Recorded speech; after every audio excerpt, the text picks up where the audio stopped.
Hi, my name's Jordan Anderson. I'm from Cedar Hills, Utah, and I served in the Santo Domingo East Mission in the Dominican Republic.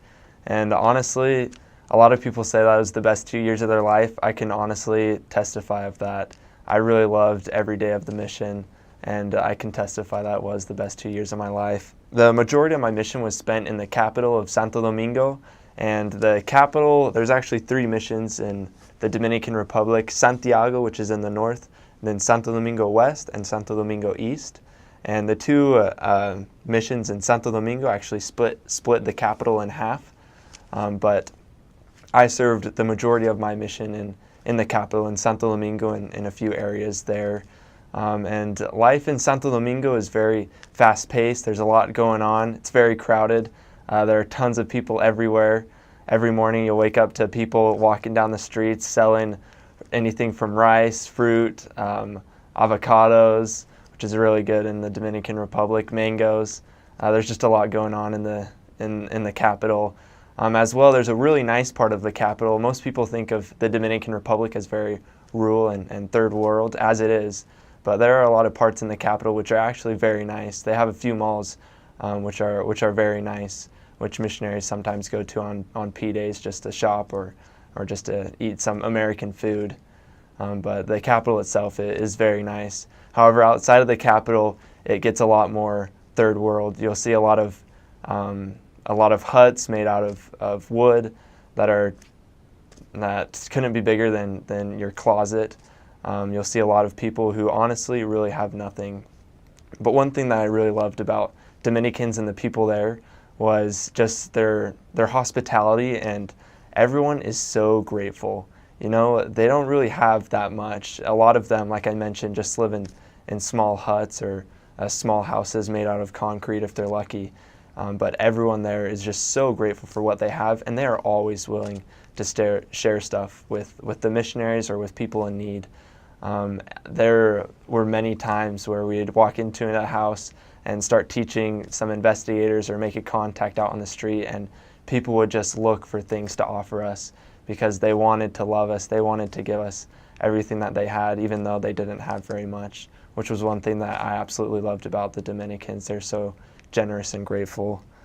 The Dominican Republic, a lot of people don't know this, but actually the church is growing very rapidly in the Dominican Republic, and especially in my mission in Santo Domingo East. There were a lot of people who were able to be baptized and hear the gospel and be converted. Actually, a cool fact about my mission, I found this out recently just at a mission reunion that we had, but in July of 2017, our mission was actually the #1 mission in growth in the church, which we're very proud of, and we worked very hard to achieve that. And obviously it wouldn't have been possible without the help of the Lord. The majority of the areas which I served in were almost all wards. In Santo Domingo, in the capital, there are almost all wards there. There aren't too many branches or groups, but mostly all wards. Like I mentioned, the church is pretty well established actually in the Dominican Republic, and in the capital there are a lot of wards there. Once you start getting out of the capital, however, there are a lot of branches and groups. It kind of dies away a little bit. However, the church in itself is very strong, and there's actually a temple in Santo Domingo. It actually, unfortunately, is a little bit on the west side of Santo Domingo, so it is in the Santo Domingo West Mission. However, 4 times a year, our mission president would let us go and have a temple trip, go to the temple and do an endowment session, and then we'd always have a thought and food afterwards, and our mission president would tell us a few stories and give us a few advice, and we'd have a little devotional right there in the temple, which was really neat. We always looked forward to going to the temple and having those temple trips and learning from our mission president. A few things that I love about the culture, like I mentioned before, Dominicans are very generous and always willing to give, and that's kind of one thing that they're known for. They'd always be willing to take off the shirt that they're wearing on their back and give it to you if you're in need. I always loved the Dominicans and how generous they were towards us missionaries. One cool thing that I like about the culture in the Dominican Republic is that everyone there believes in God, which really helps out with missionary work. In fact, if you ask someone if they are religious, they almost take it as an offense. because everyone there is religious, and the biggest religion there is Catholic, as with the majority of Latin America. But everyone there believes in God, which makes missionary work a little bit more easy.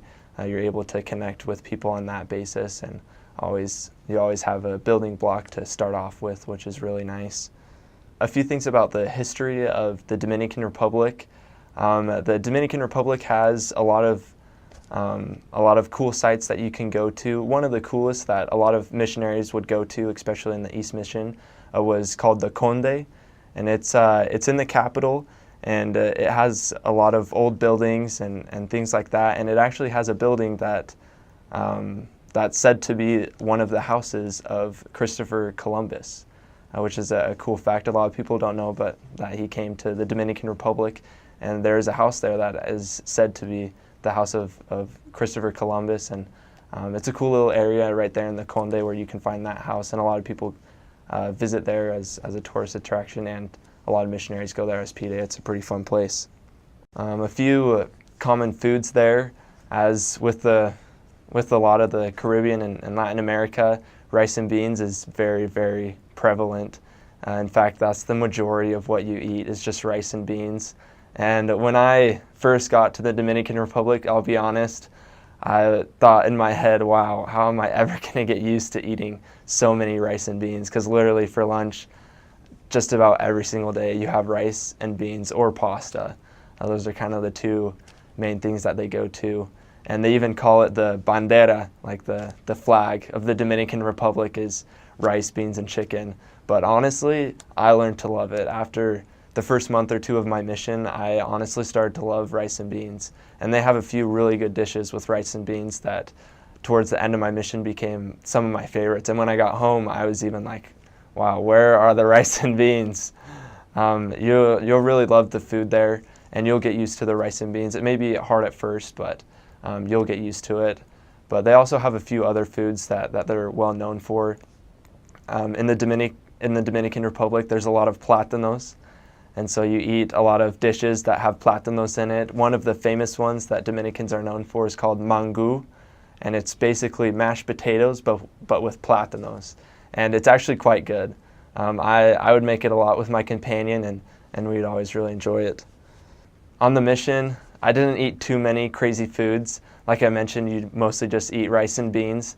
There was one time, however, one of my favorite converts, she invited us over for dinner, me and my companion. We showed up, and she said, "Elders, look what I made for you. I made pig's feet."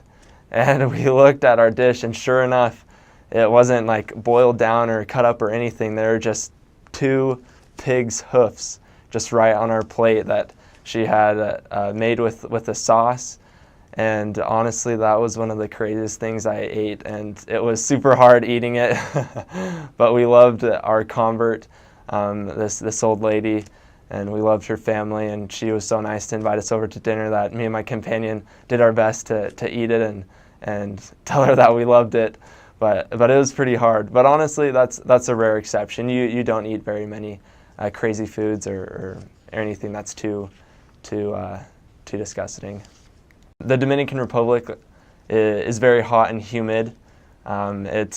You're always sweating from the moment you wake up to the moment you go to bed, and even sometimes while you're sleeping, the electricity will go out, and your fan, which you always have a fan on you when you're sleeping, just so you can cool down a little bit. But sometimes the electricity will go out, and the little generators you have in your house will run out of battery too, and your fans will die, and you find yourself sweating. One of my biggest tips for missionaries preparing to leave would be to actually buy, they're like small mini fans, battery powered. They use like D-size batteries. You can buy them, I'm pretty sure, at like Walmart or Target, I think is where we bought ours. And it really helps as well, especially because it's so portable. If you're cooking at lunchtime, or if you're just at your desk studying, you can just take that fan with you and always have it on you. That way you're not sweating while you're doing your personal study or while you're cooking food, because it is very hot and humid there. As well, there are a lot of mosquitoes there. Because it is so hot and humid, mosquitoes are just everywhere. My dad and I would often joke that the national bird of the Dominican Republic is the mosquito, because they're everywhere. And there are also a lot of mosquito-borne illnesses like chikungunya, dengue, the Zika virus. A lot of those are thought of to, a lot of people think that those are mosquito-borne illnesses. And I actually, while I was on my mission, I got a few of those sicknesses. And the biggest piece of advice that I'd give people is just always be wearing bug spray, and as well, make sure you sleep with a mosquito net. A lot of people didn't do that on their mission, and because of that, a lot of people would get those sicknesses.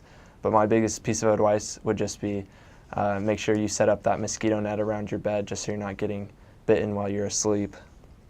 Another thing, in the Dominican Republic, there actually are a lot of things that you can get in the Dominican Republic that you can get here in America. I know my mom always worried about me not being able to find like food in the supermarket or things like that. However, there are actually pretty big supermarkets or grocery stores that you can go to that are actually pretty well stocked and have a lot of things that you can get. Like we could always get cereal. There wasn't a big selection of cereal, but there was cereal and other things like that you can find here in America, which I was really grateful for. As far as the language goes, the Dominicans, they speak kind of an interesting form of Spanish. Everyone says that Dominican Spanish is like slang Spanish because they always cut off S's and they'll like combine words. One of the phrases that you'll hear a ton on your mission is "Cómo tú estás?", which is "Cómo estás tú?", like "How are you?", but just combined. And so they just combine and they switch "estás" and "tú." They switch that around and just combine it all into "Cómo tú estás?". But in reality, they're saying "Cómo estás tú?". But that's a very common expression there. Everyone will say that. As well, they'll say "Que lo que?", which really doesn't have any meaning in like correct Spanish. But what that just means is, hey, what's up, brother? Although it is pretty slang, as well as "Cómo tú estás?". So missionaries were advised not to say those things, but those are very common phrases in the Dominican Republic, which you'll hear a ton. And my biggest advice for learning Spanish and being prepared to go to the Dominican Republic is just start learning right now. Just start going over, if you've taken high school classes, just start going over your notes. Maybe go online and do a Rosetta Stone or whatever. It helps a lot. Whatever Spanish you can get before you go on the mission, it gives you a big advantage over the other missionaries and just helps you really start getting into the work and being able to communicate your message to those that you're trying to teach. As well, while you're on the mission, one of my biggest pieces of advice would be always study the mission language of Spanish, and then always be willing to just try and speak it. Even if you're not very comfortable or if you don't know very many things or feel like your Spanish is not very good, still just go for it. Still just try and do your best and just have the humility to laugh at yourself if you make mistakes, and have the humility to ask others if there's any way that you could improve, and ask them to correct you if you ever make a mistake in Spanish, because that's really what helped me the most to learn, and I think that will be a big benefit for you as well, learning Spanish. Serving in the Dominican Republic, there is quite a little bit, there's a good amount of crime, I'll be honest. However, as missionaries, you're always very protected. There weren't any serious accidents or anything like that, or robbings involving the missionaries. However, as a missionary, I was robbed twice, but like I said, the Lord really does protect His missionaries. Both times that I was robbed, the people who were trying to rob me actually didn't take anything from me. Both times I could feel the Lord's presence and could feel that I was being protected. And one of those times, a cool thing that happened was me and my companion, it was broad daylight. We were actually walking to a member's house to go on divisions, to go on splits, and go visit a few people that he had prepared for us. And so we were going to his house, and it was in one of the more dangerous areas in Santo Domingo. And as we were walking to his house, there's a little alleyway that you have to go through. And we went into the alleyway, and as we're about halfway through the alley, we hear someone come to the mouth of the alley, or the entrance of the alley, and yell, "Hey, missionaries!" And so we stopped, sure enough, and I thought he needed help, or I thought that there was something that he had to share with us. I don't know. But he starts walking towards us, and so we stop, and we're like, "Yeah, what can we do for you?" And all of a sudden he gets super close, like in our faces, and he kind of whispers to us, and he's like, don't say anything, like give me everything that you have. And instantly I was like, whoa, this is for real, like this is happening. And so sure enough, we pull out everything that we have in our pockets, our wallets, our phones. And then he also had a few kids that were helping him, I guess, that ran up and as well were searching us, like patting us down, see if we had anything else to give. And so we give him everything that we had, and him and his few kids that were helping him out just take off out of the alleyway. And me and my companion, we look at each other and we're like, dang it, that's too bad. Oh well. And we all of a sudden we hear like a big commotion happening outside of the alley. And so we go and we walk out of the alleyway, and sure enough, actually a big group of people had surrounded those who had just robbed us, the guy and his few kid bandits. And they had surrounded him and started yelling at him, saying, don't touch the missionaries, like they're men of God. If you touch them again, like there'll be serious consequences. And sure enough, they took everything that the robbers took from us, they took from them and gave it back to us. And a cool story behind that, which I found out later, is one of the main guys who had caught the robbers, who had kind of saw them come into the alleyway and then leave with our stuff. He was one of the guys who stopped him, was actually an ex-member of the church. He used to go to church a lot, but for some reason stopped going, and was able to get our stuff back, give it back to us, and him and along with his group of people, they were able to help us out. And a group of missionaries, after I had left that area, were actually able to start teaching him, and he actually started coming to church again, and they were able to baptize a few of his family members as well. So I can testify that missionaries are always protected, that the Lord really is mindful of us, and He always is looking out for us. And on my mission, I never really felt that I was in danger, or even those times when I was being robbed, I could always feel that the Lord would watch out for me. On my mission, I was fortunate enough to see a lot of cool miracles and have a lot of cool spiritual experiences, and also a few crazy, dangerous ones as well. One of my favorite experiences from my mission goes along the lines of those spiritual miracles that we were able to see. One in the month of April in 2016, which was the last year that I was on my mission. I was just about ready to head home, but our mission president gave us a challenge, a mission-wide challenge. And up to that point, our mission had a few struggles in the past, and in 2014 and 2015 with getting baptisms, we were just struggling a little bit. However, thanks to our obedience and just continuing to work hard, the Lord was able to bless us, and we were starting to see more and more baptisms as the year of 2016 began.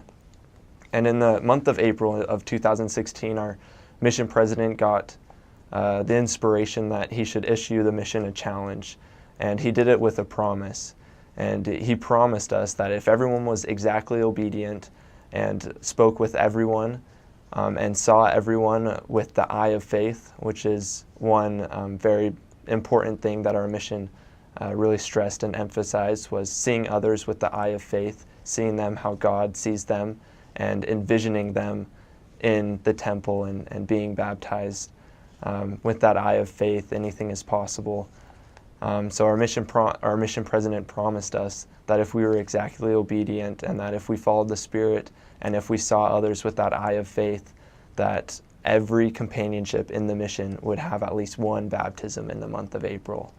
And so as a mission, we were really excited. We had just gotten a promise from one of the Lord's elected officials, our mission president, and he promised us that if we did those few things, that everyone would have a baptism in the month of April. And so in the month of April, as a mission, we got to it. We started working hard. We put a lot of baptismal dates, and a lot of companionships saw miracles and started seeing investigators getting baptized, going through with those baptismal dates that we were putting with them on the first lesson. And it was a really neat experience. And as it got closer to the end of April, there were still a few companionships that were struggling to maybe find investigators, or that were having a hard time completing with the goal. And I remember our mission president took a few of us aside and And we decided to start going out on splits with those companionships that were struggling a little bit. And we would start each split, or every time we'd go visit an area, we'd start with a prayer, and we'd just start looking for people, contacting Northern investigators, or talking with the ones who had the highest probability of getting baptized. And we, in those last 2 weeks, we saw so many miracles. It was honestly astounding. As we'd go out and visit other areas in the mission, I honestly could feel angels going with us in the car, visiting those areas. And it was really neat experience. One of the areas that we visited while we were going and helping companionships complete with this goal was in the city, in a zone called Osama. And we went there and started talking with the missionaries who were struggling, and it was kind of later in the night. It was around 8 o'clock, so there was really only 1 hour left of proselyting time. But we called the zone leaders, and we got the whole zone involved with the permission of our mission president, of course. We got this whole zone involved, and as a whole zone, we went to this one area that was struggling to find a person to baptize in the month of April, and we just started searching. We started talking to the bishop and members of people that we could teach and people that could be ready to be baptized in the month of April. And actually that night, we came up empty-handed. And we were pretty disappointed about that, because all of us were hoping to see a miracle just right then and there. However, looking back, we could all realize that the Lord was teaching us patience, and He was really showing us that it was Him doing the work, that it was through Him that everything was possible. A lot of times as missionaries, sometimes you can make the mistake of being prideful or get a big head, that you are the one making the difference, or that it's you that's converting the people. However, that's a big mistake. It's really the Spirit and the Lord whose work it is, and He's the one in charge, and He'll do it His way. And as missionaries, it's really important that you follow what He says and follow the Spirit, and that's how you'll be able to find the people who He's prepared for you. So that night, we came up empty-handed. We didn't find anyone to be baptized for that following weekend, the last week in April. However, later that night, we went back to our area. We were planning for the next day, and we got a call from the companionship in that area that we had just gone to visit. And they gave us a call. We answered the phone, and we say, "Elders, give us the news. What's up?" And they told us that actually a member gave them a call right as they were planning as well, and said, "Hey, I've just spoken with 2 girls. Their parents are less actives, and they're both older than 8 years old. One was 11 and one was 12, if I'm correct." And the member said, "And I just spoke with them, and they say they want to be baptized." And so the missionaries, of course, of this area were bouncing off the walls, gave us a call, and we were all just ecstatic. And sure enough, that next weekend, they were able to be baptized. Before that, they had already heard the lessons of the missionaries, so the missionaries just had to go over and give a quick recap. And for whatever reason, when those 2 sisters, the 2 daughters, were receiving the lessons for the first time, for some reason the missionaries lost contact with them, or I don't know what the exact reason was, but they weren't able to be baptized when they were first meeting with the missionaries. So the second time around, when this companionship was able to meet with them and teach them the lessons, go over everything, they knew it all. They were ready to be baptized. And the whole ward got behind it as well, and they were able to be baptized just a week later, and they were able to get within the month of April. And actually, as a mission, we actually came short of fulfilling the goal of having every companionship get a baptism. We actually fell short by just 5 areas. And at first, when we found out that we were just a few areas short of meeting the goal, at first we were pretty disappointed. We all had high faith that we were going to meet the goal because we had been promised so by our mission president. However, in a meeting that was probably one of the most spiritual and one of the most impactful meetings that I've had in my life, we were able to break down why we thought we didn't complete with the promise and the goal to baptize, to have every single companionship in the mission baptize someone. And looking back, we realized that there were actually a few things that we had done wrong. Some of us weren't being as obedient as we should have, and as a mission as a whole, we needed to raise our level of obedience and be a little bit more obedient. And as we continued to be more exactly obedient, later that year we did see more miracles, and we were able to baptize even more people that we baptized in the month of April. And that was a very spiritual and sacred experience that we shared in the month of April. And just to finish up, I'd just like to bear my testimony that I really do know the church is true, that I know missionary work is inspired of God. And I can promise you that while you're on your mission, if you're exactly obedient and look forward with the eye of faith, like I was mentioning, seeing investigators as if they've already been baptized, or seeing them in the temple, just having that eye of faith that anything's possible and really the Lord will work through you. Some of my most memorable and precious experiences while I was a missionary was having that feeling of being the Lord's instrument, being able to be a tool in His hands to help others, which really was a special and neat experience for me. And I testify that as a missionary, you will experience that, and that your mission, you will grow to love it. Really, it is the best 2 years of your life. And if you're obedient and work hard, like I mentioned, you will be able to feel the Spirit every single day of your mission. And I honestly loved it, and I can testify that the Book of Mormon is true, that what you teach others is true, and that you will see miracles every day of your mission if you look for it and have that eye of faith and you're obedient, like I mentioned. And I say these things in the name of Jesus Christ. Amen. When I first showed up in the mission field, it was kind of a shock. That's how missions are.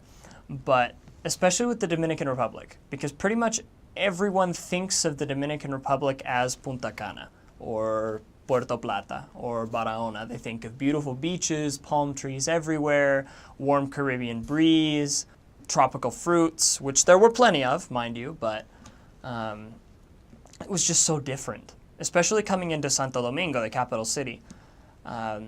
There were parts where it was pretty nice, but there were other parts that it was just grungy and nasty and old, tattered buildings and houses crammed together into a tiny space.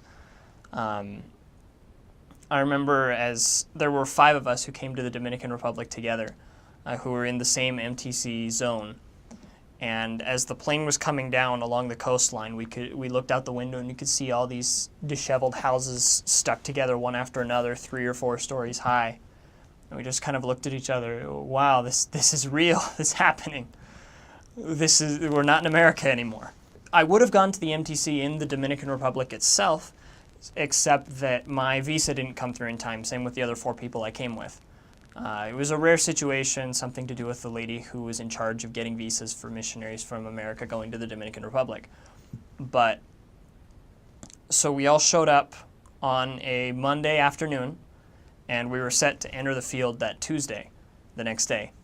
So we showed up, we ate some sancocho, which I'll get to later, played some soccer with the other people in the MTC, and the MTC mission president let us go to bed at like 6 or 7 because we were all exhausted. We had been awake for over 24 hours. We left the MTC Sunday night at 8 and arrived at the Dominican Republic MTC around 3 o'clock in the afternoon on Monday with a 3-hour time change because it's a New York time. My first week really, I suffered from jet lag, hardcore. Was super tired all the time, but my trainer was awesome, an Elder Frampton.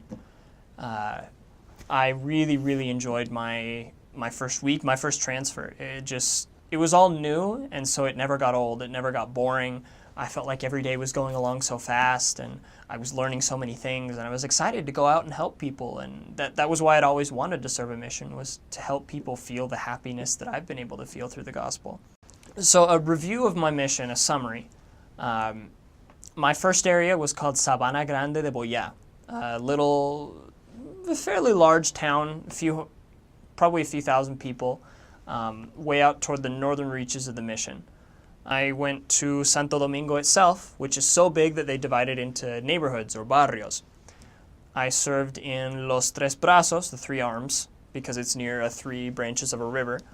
I served in a place called Villa Esfuerzo, well, really, geographically, it was called Los Solares and La Toronja, but the mission called it Villa Esfuerzo. Then I served in a place called La Ureña, which is out by Los Molinos. It's right on the coastline, so I saw the ocean every day. Had to travel 7 or 8 kilometers from our house to our area, and it was a car ride, a taxi ride, or a bus ride along the ocean coast. Really beautiful. After that, I went out to one of the next biggest cities in the DR called San Pedro. I was right by the entrance to the city, San Pedro de Macorís. And from there, I got transferred out to a little podunk town of a couple hundred people called Gonzalo, where I ended the mission. The mission itself, the Santo Domingo Este mission, is one of 3 missions in the Dominican Republic. There's the Santo Domingo Este, Santo Domingo Oeste, west, and the Santiago mission in the north. The east and west missions split Santo Domingo right down the middle. One has the mission office on one side, the other has the mission office on the other side. And then the mission goes up, for those of you who do any research into the DR and look at the geography. The east mission goes through the middle of Santo Domingo, the Distrito Nacional. It goes up around Villamella, and then goes up and out around the province of Monte Plata. After going around Monte Plata, and then follows the northern coastline all the way around Punta Cana and back. It's the whole eastern side of the island. The church has been around in the Dominican Republic for a long while. I don't remember any exact dates. I should have taken better notes in mission conferences and things like that. But, or I should review the notes, better said. The church showed up in the Dominican Republic in the mid to late 70s, if I remember right. It was a Dominican family that had moved to the United States, to California, if I remember right, and there met a church member, came to love the gospel, and then decided to move back to the Dominican Republic to share the gospel. And then this American brother and sister also went to the Dominican Republic to start missionary efforts, to start holding meetings in their home and things like that. That first member who came from America, who was a member in America, who came over to the Dominican Republic to help out, is now the Santo Domingo Temple president, which is really cool. In the Dominican Republic, they're a really, really religious country. As a matter of fact, they're the only country with the Bible on their flag. Their motto is Dios, Patria, Libertad. For God, for country, and for liberty and freedom. About 50% of the country is Catholic. And there are a lot of really, really active Catholics there. The other 50% is divided between Pentecostal and evangelist belief systems. There's a lot of Seventh-day Adventists, a lot of Jehovah's Witnesses thrown into the mix. In general, though, it's rare that you find a Dominican who doesn't believe in God in some way or another. Even the delinquents, the tigres who walk out in the streets, robbing people or doing whatever they do, have a strong fear of God, even if they don't really do anything about it. It's kind of an aside, but one of the nice things about walking through even dangerous parts of town, like some of the places that I was in, the tigres will leave you alone if they know you're a missionary or if they know that you are somebody who's serving the Lord. They won't mess with pastors, they won't mess with missionaries, they won't mess with priests, they won't mess with anyone who's dressed in Sunday attire generally, which is really nice, actually. It opened up a lot of doors. Sometimes they'd even protect you. You know, you get to be friends with them, say hi to them as you go by in the street, learn their names, learn their nicknames, and they would tell you not to go a certain place because there were bad things happening over there, or they'd tell you, hey, I met somebody who might be interested in meeting you guys over here. It was really cool. In the East Mission, we had 11 zones and 9 stakes. There are a lot of members in the Dominican Republic, a lot of active members. We got a lot of good at least in all the areas I was in, we got a lot of good member support, a lot of people who were willing to work with us, willing to go out with us, willing to give us references, willing to help, and desirous to help. Not that we had to go by their house and say, hey, do you have any references for us? But they would come up to us and say, hey, I have this friend who I brought to church that I want you guys to meet. Definitely the best and probably only way to work effectively in the Dominican Republic as a missionary is to work through the members and to work extensively through the Book of Mormon, because that's usually the turning point. Especially for a lot of these people who are Catholic and who are evangelist or Baptist, they believe that the Bible is the one and only Word of God and that it's all that God has said and it's all He'll ever say. And often they're not willing to listen to some foreigner or even someone from their own country but who comes to their door saying they'd like to share a message about another book of Scripture. If they have a member friend, though, at least for the sake of the friendship, they're often willing to sit down and listen. Or they trust the friend enough to think that, hey, maybe this friend knows what he's saying and I should listen. And as they start to read the Book of Mormon, everything changes. If you can get them to read the Book of Mormon, everything will change. Dominicans aren't big readers. They're not big leisure readers or readers in general. And it takes some effort, but it's what will get them to make changes. Living around the Dominican Republic is different depending on where you go. The north, Santiago, I've been told, is much cleaner, much nicer, a lot more like America.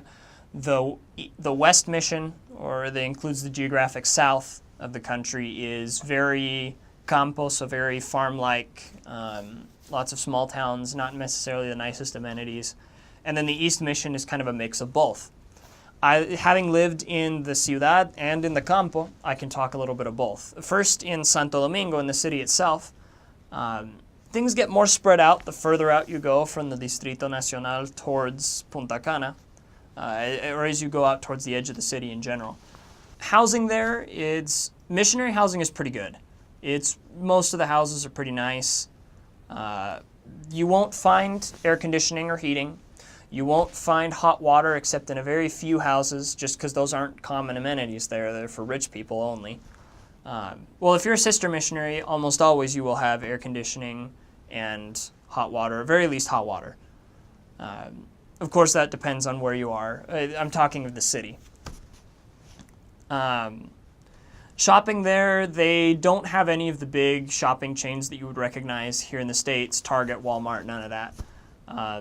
So you kind of learn with time. You pick and choose which have best prices, best selection, things like that. And it kind of comes down to personal preference. There's some people who are willing to buy knockoff brands or not. Well, you have to buy knockoff brands, basically, because everything that is brand name is super expensive. But you figure out for yourself what places are best, where you should go, if you need this thing or that thing. And you also have to factor distance in, because they're not just on every street corner. There are small stores on every street corner called colmados, which I think are a principle that are really, really convenient, but also really, really bad for the economics of the people at large. A colmado is basically a place where you can't buy anything in bulk. It's all individual. But there's one on just about every street corner. And so if you're making lunch and you discover, oh shoot, I ran out of garlic and onions, then you go over to the colmado, you buy exactly what you need, and you go back home and you finish making it. There are a lot of people who live by the colmado as well, who all their meals, all of their everything comes out of the colmado, because they sell other stuff too. They'll sell toothpaste and toothbrushes, sell toilet paper, just everything you could need in a house, really. They sell it more expensive, obviously, because it's not in bulk, but it's still cheap enough that the people at large can buy everything there. But it means that a lot of people start taking out, I guess it's not like a loan with the colmado, they call it fiado, where you take something and say, I'll pay for it later.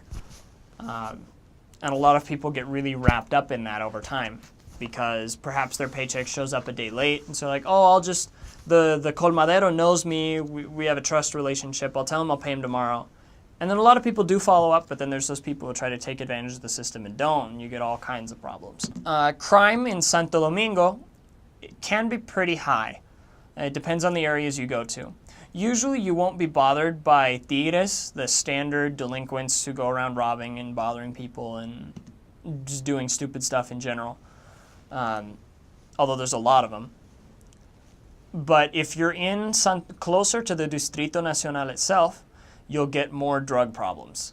Not necessarily running into cartels or things like that, but you'll get individuals who are hardcore addicts who will then, those are really the only people who will rob missionaries knowing that they're missionaries. in their desperation to get another high, to get more of the drug, they'll come after you. A lot of times, though, let the Spirit guide, and you'll be kept from those dark and scary places. Also, asking around. A really Dominican saying is, "El que pregunta no se pierde."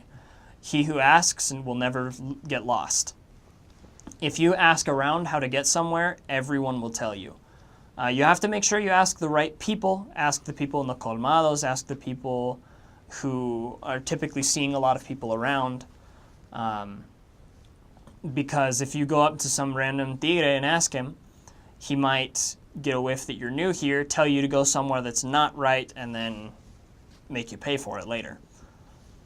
Also, one of the interesting things about the Dominican Republic is that there are basically no street addresses outside of the Distrito Nacional itself and outside of main streets. So the way that you get to know where things are is visual memory. You remember that, okay, there's a colmado painted that color, and then 2 houses down from there's a coconut tree, and so then across the street from that coconut tree is the person so-and-so. Or like you ask at a colmado, or you ask somebody, hey, do you know where so-and-so lives? And they'll tell you, okay, go 3 streets that way, 2 streets over, and then look for the house that's this color, and it's the one upstairs from that house. It's kind of in a back corner hidden away so you can't see it from the street, etc., etc. A lot of people say Dominicans are notoriously bad at giving directions, and I think that's rubbed off on me. I can't give street directions anymore. I say, okay, do you know where the thing is that looks like this? And then I tell people to go from there, and it's messy. One of the things about the culture there is that it's an islander lifestyle, pretty laid back.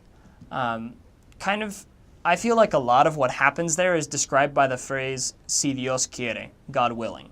If somebody tells you si Dios quiere after you invite them to do something, it can mean one of 3 things, depending on their facial expression, depending on your relationship with that person already, and depending on past experience with them.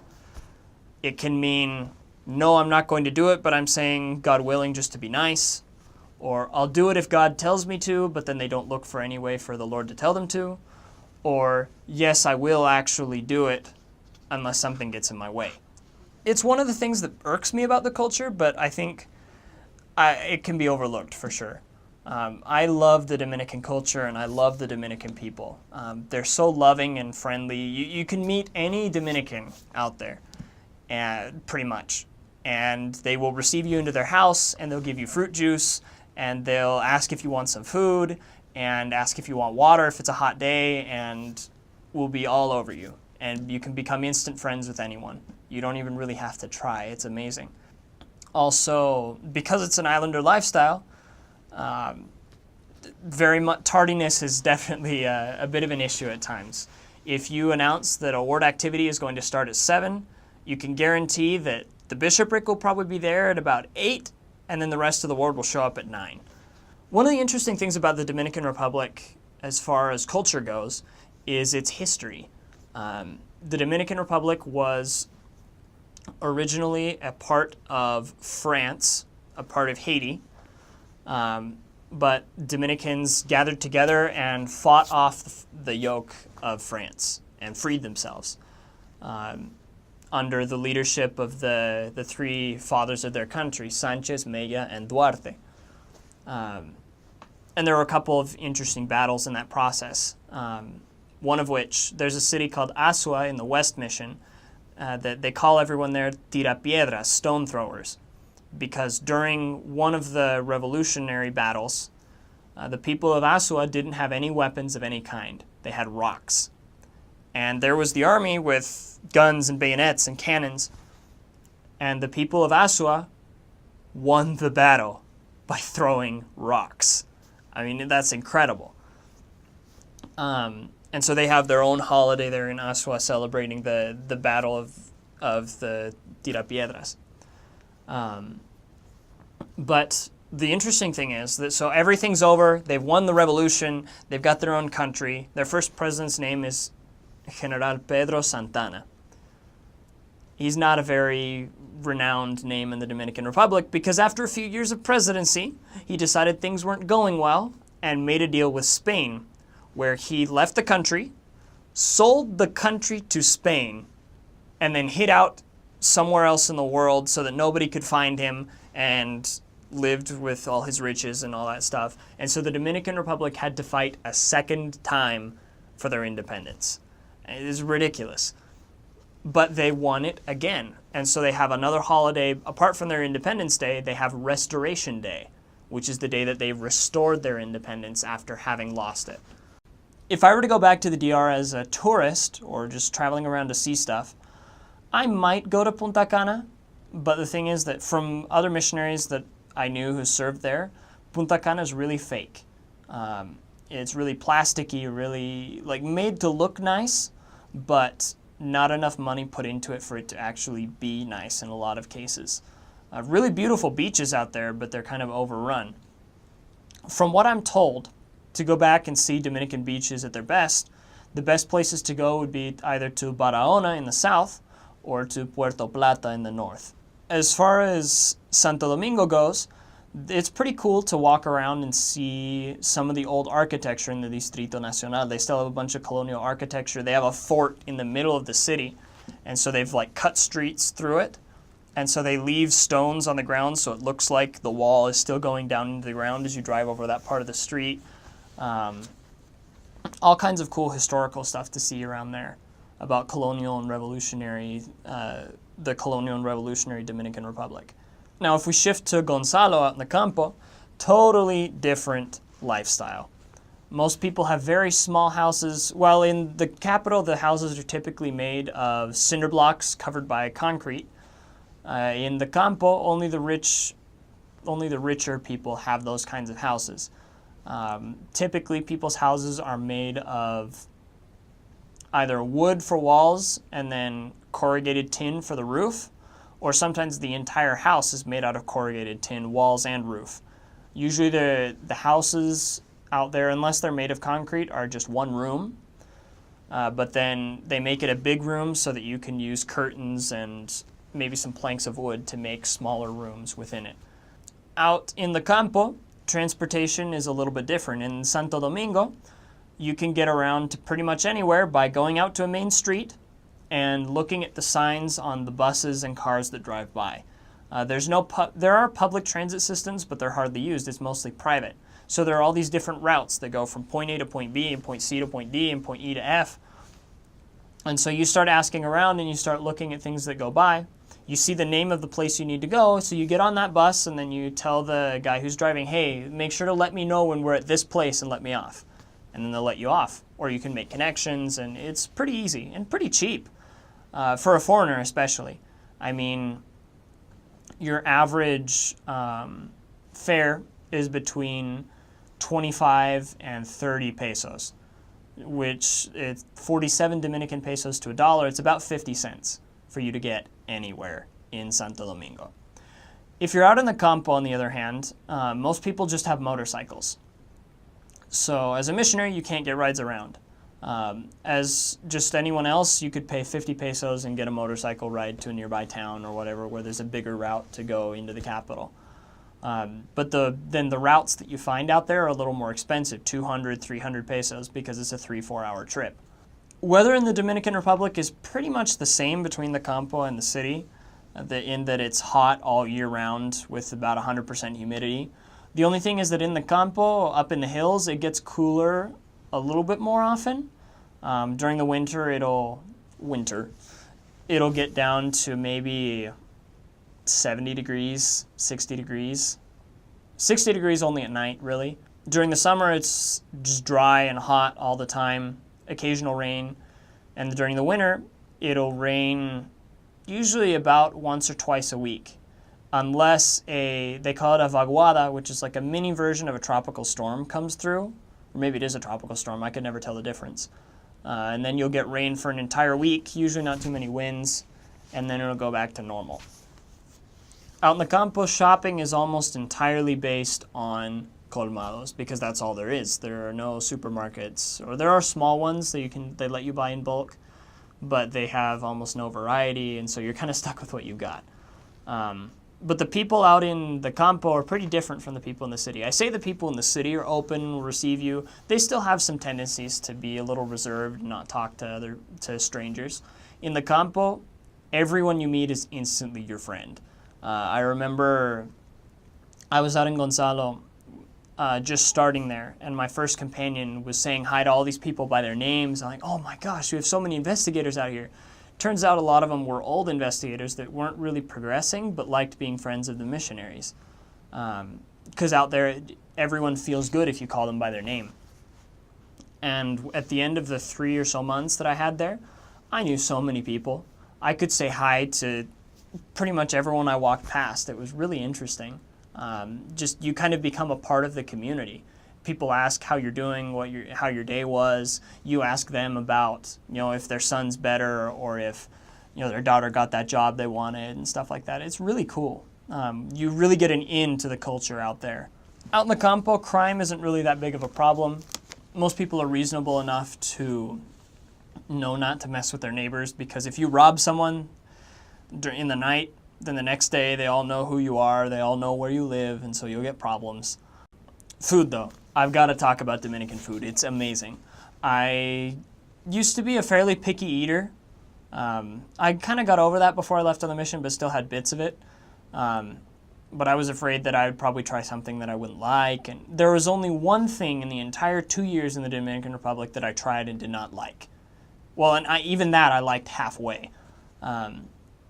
So the Dominican staple is rice and beans, chicken, rice, and beans. Sometimes it's white rice, sometimes it's rice with the beans cooked into it, sometimes it's rice with the chicken cooked into it. And they do offer beef and pork sometimes to go with, but usually it's chicken. The rice, they make it dry, so they don't leave it sticky. They make sure it's all the individual grains. The chicken is cooked, and the beans are cooked in about the same way. They're cooked in a pan on the stove, but in like a sauce. So they call it a guiso. So it's almost like a gravy, but not quite as thick, and really, really, really seasoned, really powerful. So they don't give you very much of the chicken or the sauce, but it flavors the rice enough that you get about the perfect balance. They also, one of my favorite things to have out there were fritos, which are fried, chopped up green plantains. It's like an answer to French fries, kind of, but out there way cheaper. It's super good. You can have them with ketchup. You can have them with a full meal. You can have them just on their own with a little bit of salt, however you want. Also the drinks. I miss the drinks of the Dominican Republic. You get all kinds of fruit drinks. You get fresh lime juice, mango juice, pineapple juice, papaya juice, papaya smoothies usually. And you can get smoothie versions of all of these as well that have sweetened condensed milk in there, that have evaporated milk in there and sugar. And you can mix and match bananas, fresh bananas, super sweet bananas, star fruit. They had this one fruit called limoncillo that you couldn't get in a juice, but it was like these little grapes that were covered by a hard skin. So you'd crack the skin and suck out the grape on the inside, and then you pull all the flesh off of it because it was a big seed in the middle. You'd rip all the flesh off of it with your teeth and then spit it out. And those things tasted like pink lemonade. It was incredible. Let's see. Other fruits that I liked. Tamarind. They have a lot of tamarind juice out there, and just eating tamarind straight is really good. Passion fruit. Chinola, passion fruit. I had so much passion fruit juice while I was on the mission because it was super cheap. It was like 25 pesos for an 8 to 10 ounce cup of fruit juice, and that was all you needed to accompany your lunch. Or you could make it yourself too. You could buy the fruit super cheap. Every mission house had a blender, and so you just throw it all in the blender and add some things in there. It was super good. The one food that I tried that I didn't like was called mondongo. It's cow intestines and cow stomach chopped up and guisado, so the same way they make the chicken. The guiso was really good. I liked it. I put it all over the rice. but I got it unknowingly thinking that it was like pork or something. And so when I actually tried the meat, it had on one side it had like the texture of a cat's tongue, like super rough and dry, and then it was super rubbery, as if you were chewing on a giant ball of steak fat. And I couldn't take it, I spit it out. And it had a good flavor for sure. I just couldn't do the texture.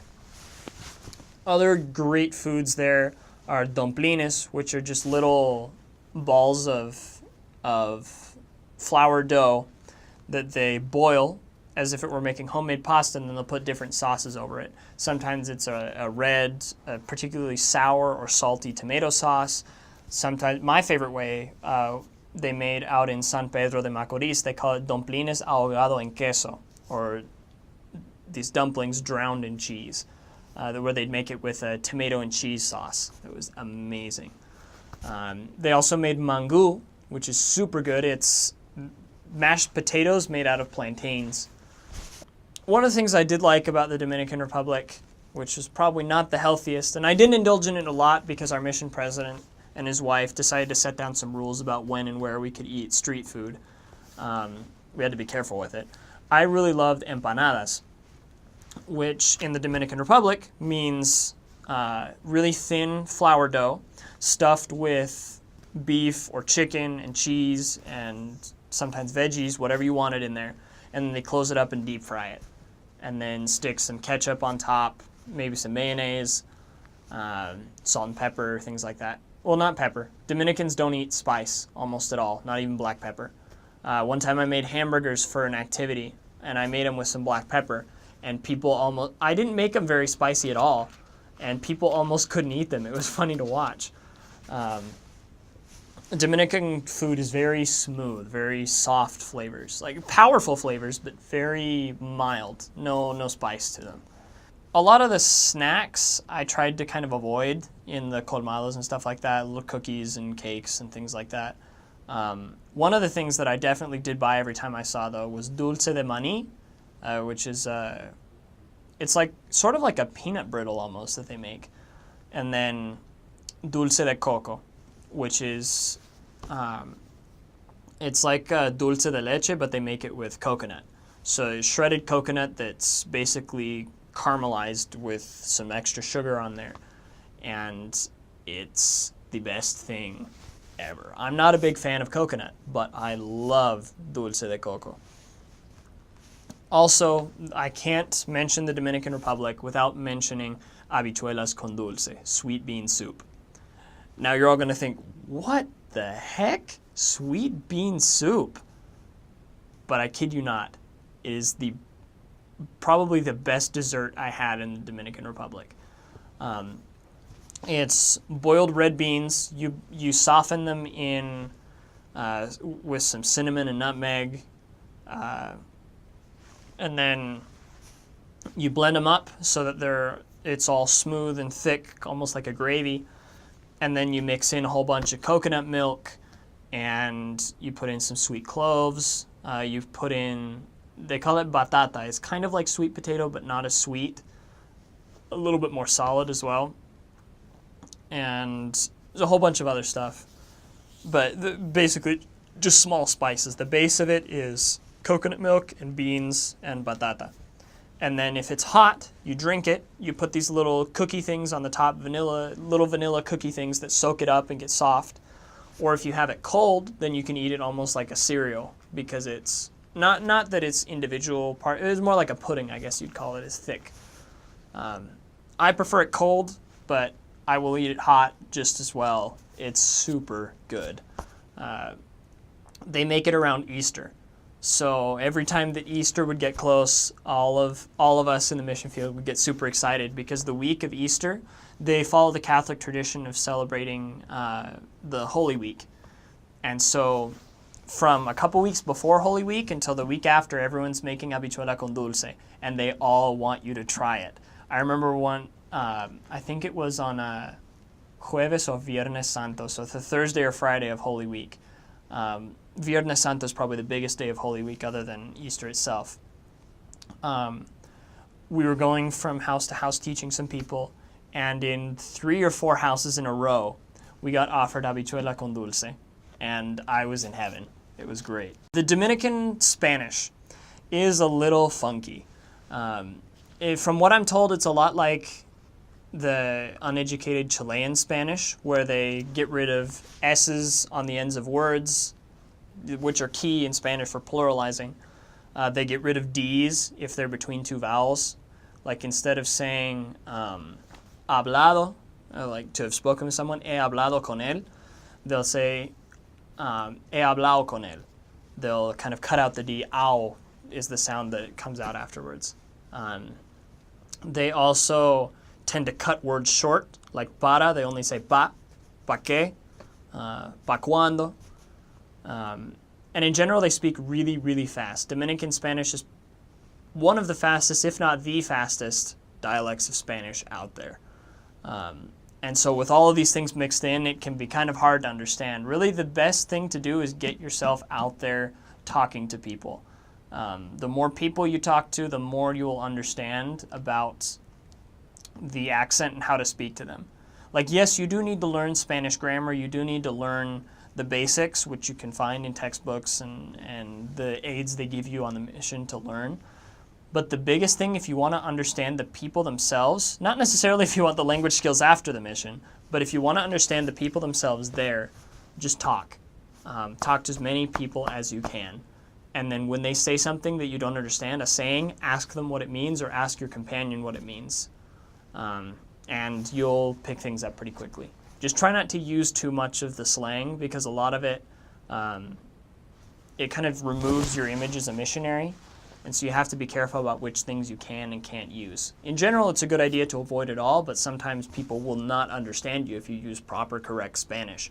So you have to use a little bit of the slang to make sure that they understand. If you say it first in one way and they don't get it, then you have to go back and explain it in a sort of slangy way. The missionary vocabulary is pretty much the same as any other Spanish missionary vocabulary in any other Spanish-speaking country. But one of the good things to know, Dominicans are, because they're very friendly people, they're only friendly, I say that, when you see them in person. If they're behind a door, or if they're at one of those really nice apartments you have to buzz and there's a little camera that checks who you are, you will probably never see them and never get in and never talk to them. And they'll never talk to you. Probably the best way to street contact out in the Dominican Republic isn't to go knock on doors. Usually if a door is closed, it means someone's not home, or it means that they don't want to be bothered and will not let anyone bother them. But oftentimes, because they're used to the heat, or they want to get away from the heat, because sometimes in the house it's hotter than outside the house because of the humidity, they'll sit out on the porch, or they'll be out just on the street in front of their house. And that is the perfect opportunity to talk to them, because usually they're doing nothing, and as long as you're not too overbearing, they'll be gladly willing to listen to you, especially if you can manage to start off the conversation with something that's close to home for them, something that they relate to, talk about their kids, or about baseball. Dominicans are all baseball fanatics. So on and so forth. You find a way to connect with them, a little bit of small talk, and then they'll probably pull up a couple of chairs and ask you to sit down, and then you go right into your message. As far as Missionary Mall stuff goes, I didn't get too much stuff from Missionary Mall. I got some ties there that I still have and I still wear. They're great. I got some shoes there as well, some Dansko shoes, which I would highly recommend. They look kind of like boots, except they're low-cut like a normal dress shoe. Those things lasted, my black pair lasted me the entire 2 years, except in the last couple of weeks when I was out in Gonzalo, I was totally abusing them because we were biking through mud and dealing with rain, and we did baptisms out in rivers, and so it would get pretty bad walking out there into the middle of nowhere. But those shoes held on for forever. And so I would definitely recommend them to anyone who's going to, like the Dominican Republic in particular, because the Dominican Republic, at least the East Mission, I don't know about the West and the Santiago missions, is a walking mission. There are only 2 areas in the entire mission that have bikes. So you make sure that you've got to make sure that you have some good shoes.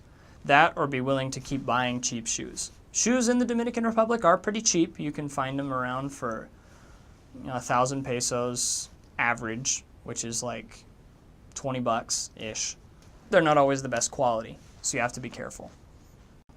I just wanted to tell one story really from the Dominican Republic. I have so many stories, but especially for those who are considering serving a mission still, this kind of applies across all boundaries. There's a temple in Santo Domingo. It's the only temple in the Caribbean, so all of the countries in the Caribbean come to that temple. But the convenience of being in the East Mission is that while the temple is technically within the limits of the West Mission, it's only within the limits by one street. And so both mission presidents have kind of agreed that both missions can go to the temple and take investigators there and things like that. When I was about 7 months out in the field, I met the Mejia family, Wison and Juana Mejia. I moved into a new area, and they were already investigators. They had been going with the missionaries for some time, overcoming problems. They weren't married yet, which is probably the biggest thing. But while I was there, I saw them make the decision to get married and get baptized, and I had the privilege of baptizing Wison. And so then I continued in the area for another 5 months after they were baptized.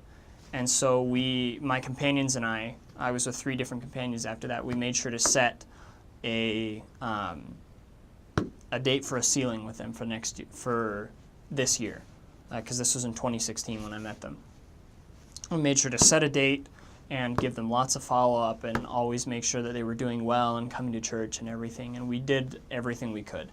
And the cool thing was that everyone who met them fell in love with them and always wanted to be going by their house. They would offer us lunch sometimes. Of course, we didn't let it distract us from the rest of the work, but we made sure that they had plenty of follow-up because they were a golden family for sure. The hard thing was working with their kids because their kids didn't really want anything to do with it. The youngest was 15 or 16, and the older ones had either moved out of the house or weren't really interested in listening. They're still working on that as far as I'm aware. But when I had about a month and a half left before I came home, so I believe it was in late July, mid to late July, or maybe it was early August, I got a call that Wison and Juana were ready to be sealed, that they had set a date at the temple and everything. And I got permission from my mission president to go not only to the sealing itself, but to go through their endowment session with them. And that was one of the most beautiful and most incredible experiences I've ever had.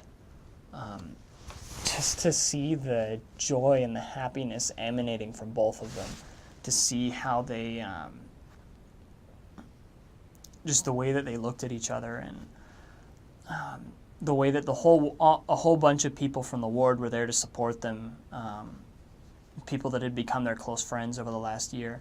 And I think the biggest part was just the triumph that they felt, because about 6 months prior, they had nearly gotten a divorce. They came about that close, just because of a bunch of issues with their children and arguments and things like that. But they overcame. They had faith in their Savior and kept fighting, and the missionaries kept giving them follow-up, and the ward kept giving them follow-up. And I'm so grateful to be able to say that I got to know them during that process and participate a little bit in their conversion story. I haven't been able to maintain much contact with them since I left the DR. I plan to try to more. I've been really busy since I got back. But those are the kinds of experiences that define your mission and that define the changes that you see in yourself. It really helped me see how the Lord loves each one of us, how He knows exactly what our struggles are and what our problems are. He knows where we've been, where we're going, where we are, and He wants to help us reach the highest potential. There will be obstacles put in our way, whether because He puts them there because He knows we're strong enough, or whether He lets them be there so that we can learn things.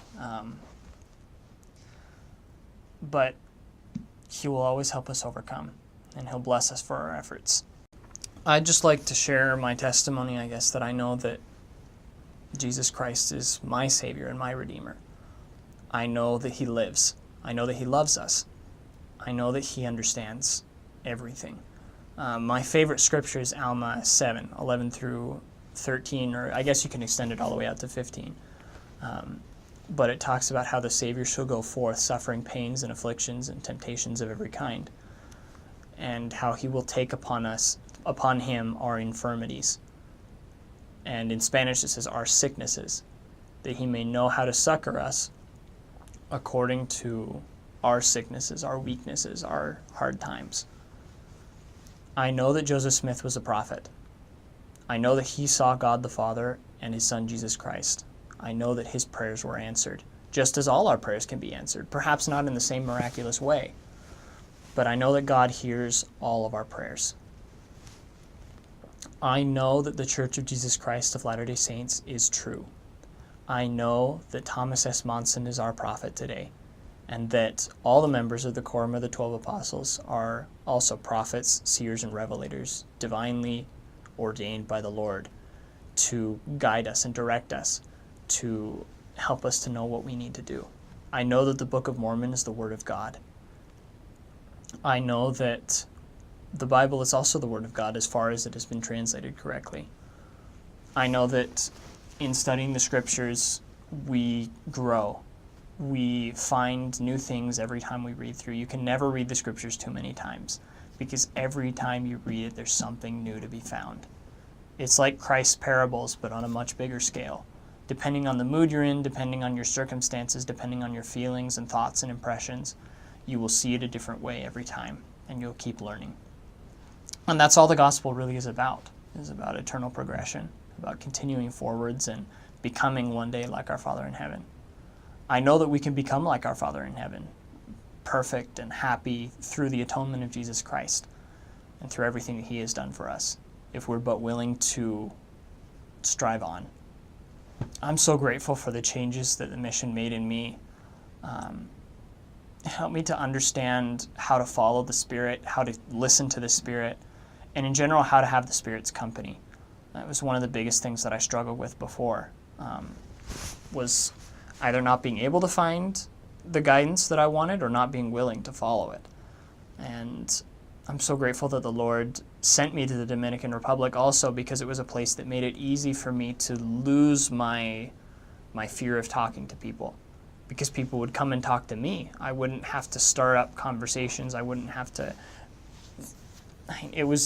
The Lord knew what I needed, and He knows what all of us need.